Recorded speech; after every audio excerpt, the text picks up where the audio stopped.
Vamos a conversar hoy alrededor de la polémica que ha generado el reciente pronunciamiento de la Corte Constitucional sobre la despenalización de la interrupción voluntaria del embarazo. Nos invitamos a compartir con nosotros un café alrededor de este tema.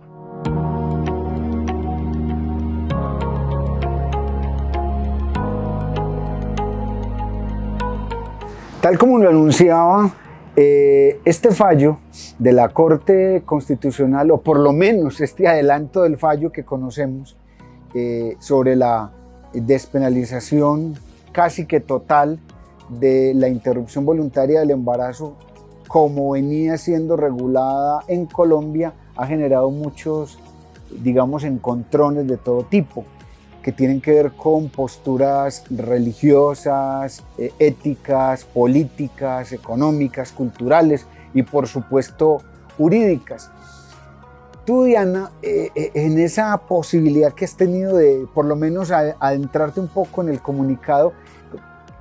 como qué has encontrado ahí, qué es lo que está latiendo ahí que ha generado tanta polémica, porque obviamente los que nos movemos en el campo jurídico podríamos tener una lectura, pero quien no está inmerso en el mundo jurídico puede tener otra, ¿no crees tú? Profe, lo que trae este fallo o el comunicado de fallo que conocemos es un problema jurídico, despenalizar el aborto que se encuentra consagrado en el artículo 122 del Código Penal. Y necesariamente la Corte lo va a abordar desde tres perspectivas. Y la primera perspectiva propone un conflicto, una tensión entre derechos fundamentales, entre los derechos fundamentales de la madre y del que está por nacer. En un segundo momento se tiene que tener necesariamente en cuenta la cosa juzgada que traíamos desde la sentencia C-355, y finalmente la Corte va a proponer o va a examinar esa despenalización de las 24 semanas. Ese yo creo que es como el nudo central de la discusión. ¿Por qué 24 semanas y no 14 como en Argentina, por ejemplo? Aunque en Argentina la despenalización se dio por una ley, no por una sentencia de la Corte Suprema, sino por una ley, y son 14 semanas. Esa discusión en torno a si eran más o eran menos, uno jurídicamente la puede analizar desde muchos puntos de vista. Obviamente es un criterio científico que se ha aportado como a esa, digamos, explanación o contextualización que debe tener un fallo como estos, porque no solamente es con elementos jurídicos, sino también recogiendo digamos, datos, recogiendo textos, conceptos desde muchas orillas del saber, entre ellas la medicina, porque esas 24 semanas, eso es lo que genera tanto ruido, creo yo.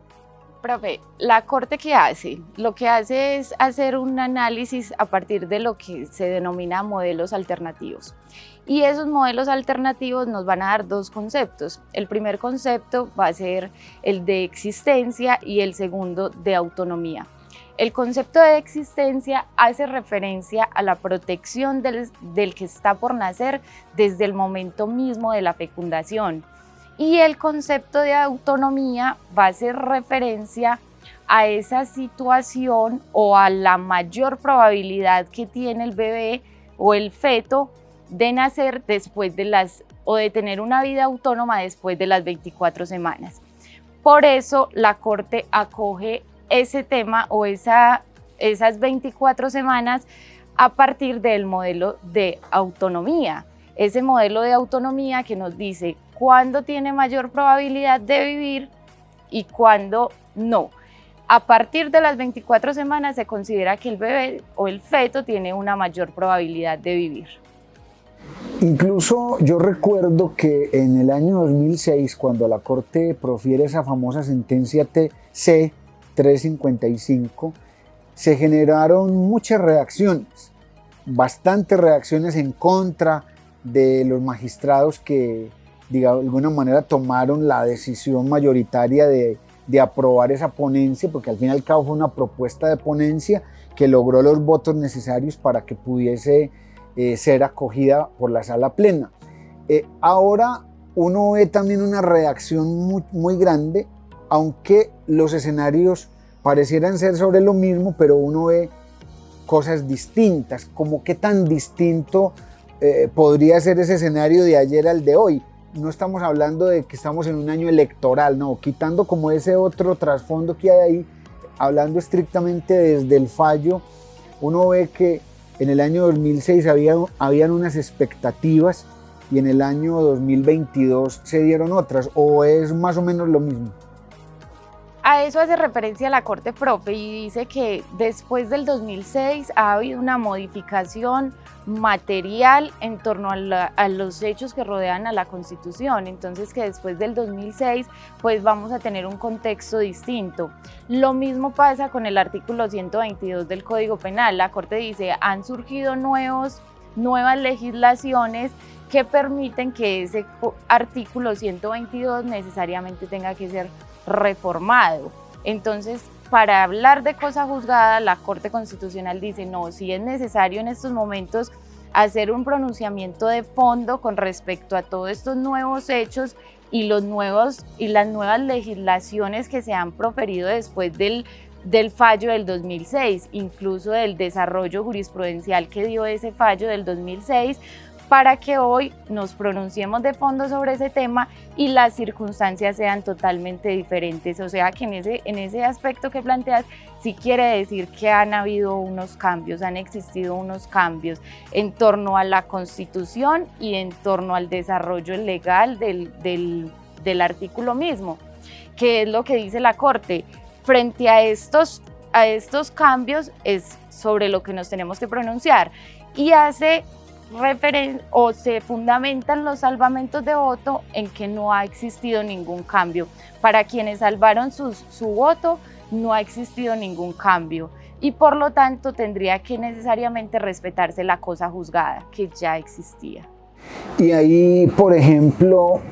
el tema de todos los tratados que Colombia tiene firmados y ratificados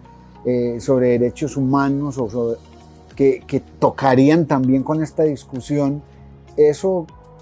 uno obviamente a través de la comunicación que se ha dado o el aviso de prensa uno no lo puede leer completamente, habría que esperar todo el contexto del fallo, pero ¿ahí pesó también eso o Colombia cada vez más toma más en serio ese tipo de,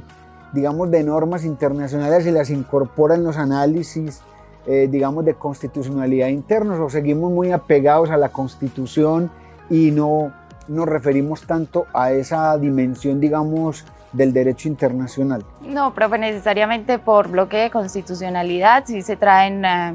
hace referencia a los tratados internacionales y Colombia los acoge y los respeta, y de hecho en este fallo uno de los análisis que hace es con respecto al artículo 4, numeral primero de la Convención Americana de Derechos Humanos, y frente a eso es que la Corte va a establecer su ponderación o va a hacer su ponderación. Y entonces ahí con lo que tú planteas, no sé, me genera como también la inquietud de volver a esa discusión que no es nueva, pero que en este caso vuelve a ponerse en el escenario, y es, bueno, nosotros contamos con un ordenamiento jurídico que parte de la idea, o por lo menos la interpretación que ha hecho la Carta de ese ordenamiento jurídico y específicamente de la Carta de Derechos Fundamentales respecto de si existen derechos absolutos o son ponderables, o sea, están limitados o serían limitados, porque ahí en esta discusión se ve muy claro planteado ese problema. Claro, profe. El desarrollo de la jurisprudencia en materia de derechos fundamentales ha traído una postura, y es que los derechos fundamentales no son absolutos, los derechos fundamentales pueden ser susceptibles de limitaciones, y es lo que hace la Corte cuando pondera y inclina la balanza hacia un derecho más que por otro. ¿Qué pasa en este fallo? Pues que se ponderan los derechos de la mujer con los derechos del que está por nacer, con el derecho a la vida, y la Corte adopta una posición intermedia. Esa posición intermedia, ¿dónde se ve materializada? Necesariamente cuando lo despenaliza antes de la semana 24, esa despenalización que tiene ese lapso, pues es lo que nos va a decir que ahí se protegen los derechos de la mujer. Y cuando se penaliza después de la semana 24 es lo que nos dice que se están protegiendo los derechos del que está por nacer. Esos derechos del que está por nacer después de la semana 24 pueden ser susceptibles de ser limitados siempre y cuando se incurra en una de las 3 causales que ya traía la Corte Constitucional en la sentencia C-355. A ver,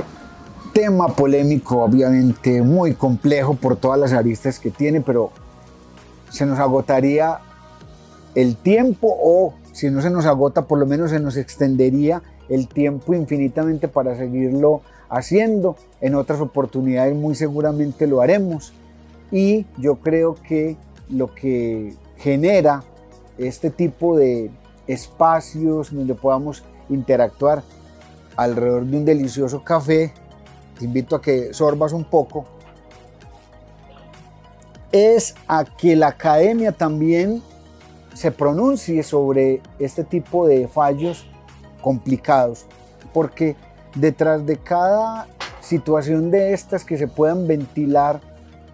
hay vidas, hay existencias, hay familias, hay muchas implicaciones, y yo creo que nosotros, cuando estamos en la academia o aunque no estemos en la academia, debemos tener en cuenta ese tipo de fallos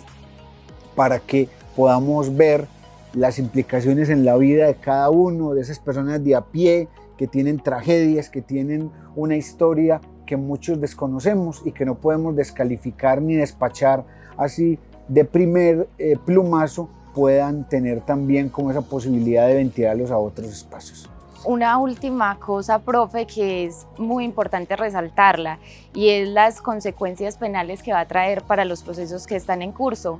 o para los que están en cumplimiento de una sanción penal. Y es cuando estamos en sede de indagación, cuando apenas está en un preproceso o en una etapa preliminar del proceso penal, este fallo lo que va a hacer frente a esa etapa de indagación es que el proceso se tiene que archivar. El proceso se archiva por atipicidad de la conducta. Y en un segundo momento del proceso penal, cuando se encuentre en sede de formulación de imputación, es decir, la persona ya ha adquirido la calidad de imputada, la consecuencia jurídica que va a traer es la preclusión por imposibilidad de continuar con el ejercicio de la acción penal. Y finalmente, ¿qué va a pasar con las personas que están condenadas por este tipo penal? Se va a habilitar, o este fallo habilita al juez de ejecución de penas para que